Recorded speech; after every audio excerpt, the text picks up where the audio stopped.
बच्चों, पिछले वीडियो में हमने जाना भारत के विभाजन की और विस्थापन की त्रासदी के बारे में।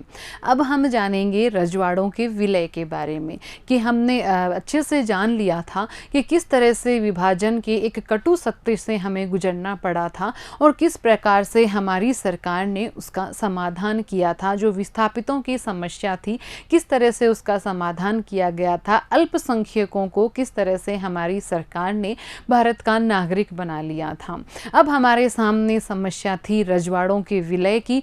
तो जानते हैं कि क्या थी ये समस्या और किस तरह से इसका समाधान हुआ।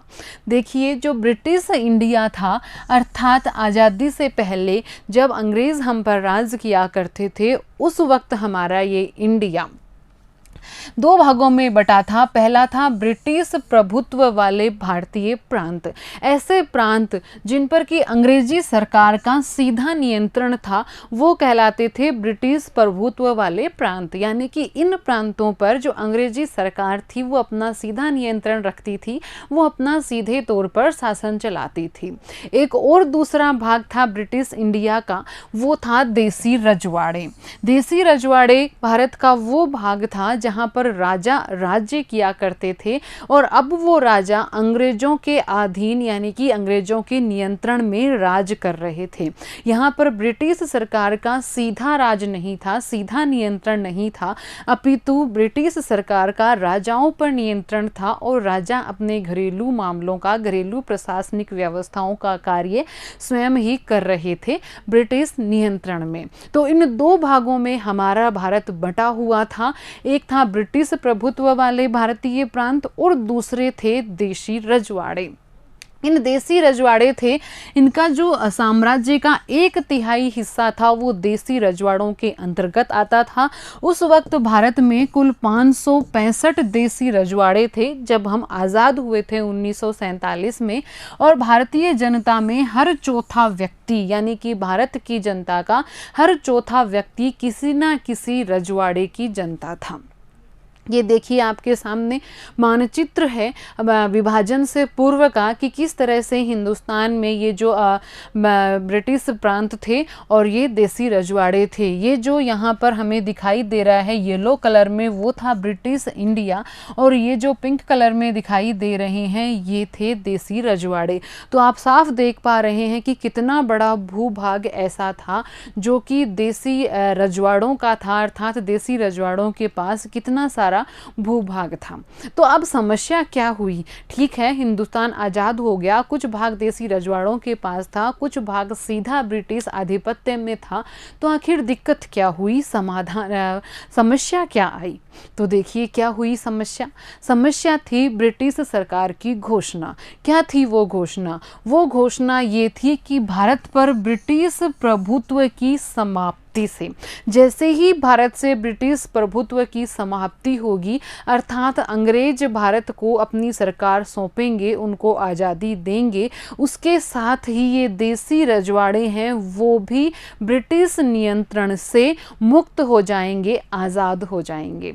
इसमें क्या समस्या है? ये तो खुशी की बात है कि हिंदुस्तान की सारी जनता ब्रिटिश प्रभुत्व से, ब्रिटिश नियंत्रण से आज़ाद हो रही थी। आज़ादी में कोई समस्या नहीं है, लेकिन समस्या ये थी कि ब्रिटिश सरकार ने इन देसी रजवाड़ों को स्वतंत्र छोड़ दिया था एक निर्णय लेने में। क्या निर्णय लेने में? कि ये देसी रजवाड़े चाहें तो भारत की तरफ जा सकते हैं, यानी कि भारतीय संघ में शामिल हो सकते हैं, चाहे ये पाकिस्तान में शामिल हो सकते हैं और चाहे ये स्वतंत्र रह सकते हैं। ये थी बहुत बड़ी समस्या। समस्या ये थी कि आप सोचिए 565 देसी रजवाड़े और उनको ये कह दिया गया एक साथ कि कल से ब्रिटिश सरकार का प्रभुत्व भारत से समाप्त हो रहा है, उसके साथ ही आप सभी राजा भी पूर्णतया स्वतंत्र हैं। अब आपकी मर्जी है कि आप हिंदुस्तान में रहते हैं, आप पाकिस्तान में रहते हैं, या फिर आप स्वतंत्र रहते हैं।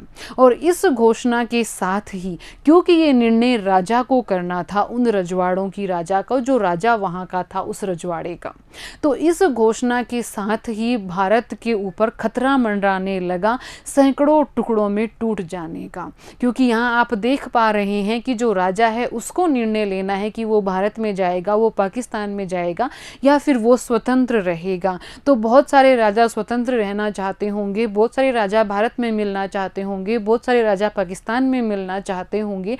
तो एक बहुत बड़ी समस्या हमारे सामने अब आकर खड़ी हो गई थी देसी रजवाड़ों के विलय की, कि किस तरह से इन देशी रजवाड़ों का भारतीय संघ में विलय किया जाए, इनको भारतीय संघ का हिस्सा बनाया जाए। देखिए, समस्या के तेवर दिखने लगे थे जैसे ही ब्रिटिश प्रभुत्व ने ये घोषणा की। त्रावणकोर के राजा ने कह दिया कि मैं अपने राज्य को आज़ाद रखूंगा, और ऐसी ही घोषणा हैदराबाद की निज़ाम ने भी कर दी।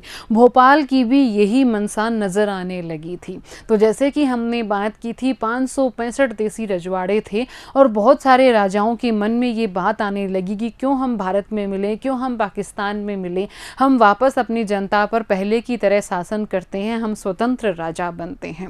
और सीधी सी बात है, ऐसी मानसिकता तो आनी ही थी, और अब भारत पर खतरा मंडरा रहा था अनेक टुकड़ों में बंट जाने का। भारत को अनेक टुकड़ों में बंट जाने का ये बहुत बड़ा खतरा अब हमारे ऊपर मंडराने लगा था।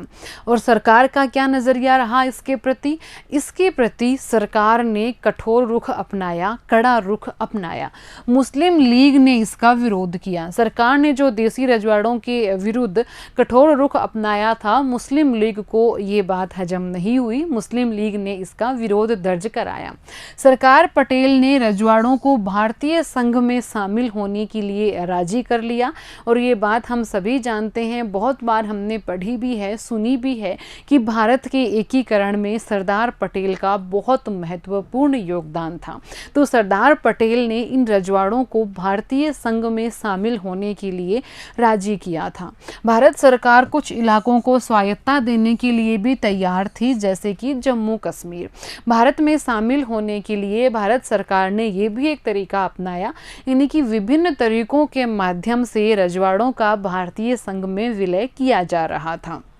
भारत सरकार ने कुछ इलाकों को स्वायत्तता देने की भी तैयारी कर ली, जैसे कि जम्मू कश्मीर का उदाहरण हमारे सामने था। शांतिपूर्ण बातचीत के जरिए सभी रजवाड़े 15 अगस्त 1947 से पहले तक भारतीय संघ में शामिल हो चुके थे। और सभी से पहले मैं कहना चाहूँगी, लगभग सभी रजवाड़े, और खासकर वो रजवाड़े जिनकी सीमाएं थी वो चारों ओर से भारत के सीमा क्षेत्र से घिरी थी, या फिर हिंदुस्तान के सीमा क्षेत्र से घिरी थी। रजवाड़ों के शासकों ने भारतीय संघ में अपने विलय के लिए एक सहमति पत्र पर हस्ताक्षर किए, और इस सहमति पत्र को इंस्ट्रूमेंट ऑफ एक्सेशन कहा जाता है। लेकिन अभी जैसे कि बात की हमने, लगभग सभी देसी रजवाड़ों ने विलय पत्र पर हस्ताक्षर कर दिए थे, लेकिन कुछ ऐसे रजवाड़े थे जिनका भारत में विलय पर बड़ा कठिन रहा था। उनका भारत में विलय बहुत कठिनाई का सामना करना पड़ा था। उनमें से 4 रियासतें जिनका मैं नाम लेना चाहूँगी, हैदराबाद, मणिपुर, कश्मीर और जूनागढ़।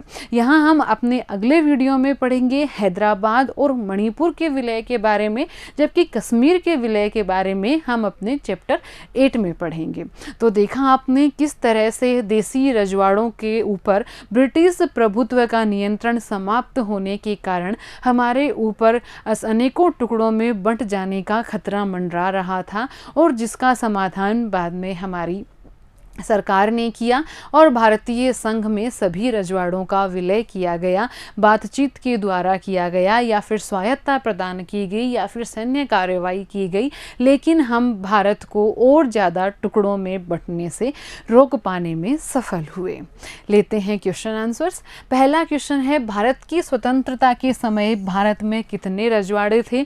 मैंने आपको बताया था कि भारत में 565 रजवाड़े थे। ये बात हमें याद रखनी है। भारत की स्वतंत्रता स्वतंत्रता के समय बहुत बड़ा भूभाग और बहुत सारी जनता रजवाड़ों के अंतर्गत थी। भारत की स्वतंत्रता के समय अंग्रेजी शासन ने रजवाड़ों के संबंध में क्या घोषणा की, इस बारे में हमने जाना कि ये जो अंग्रेजी सरकार की घोषणा थी उसकी वजह से ही हमारे ऊपर टूटने का खतरा, भारत के और टुकड़ों में बंट जाने का खतरा मंडराने लगा था। अंग्रेजी सरकार ने घोषणा की कि देसी रजवाड़े चाहे तो पाकिस्तान में जा सकते हैं, चाहे भारत के साथ रह सकते हैं, या फिर चाहे तो वो अपना एक स्वतंत्र राज्य स्थापित कर सकते हैं, और इसका निर्णय उस रजवाड़ों के राजा को लेना था। तो ये जाना हमने रजवाड़ों के विलय के बारे में। अगले वीडियो में हम जानेंगे मणिपुर और हैदराबाद रियासत का कैसे विलय हुआ भारत में। धन्यवाद।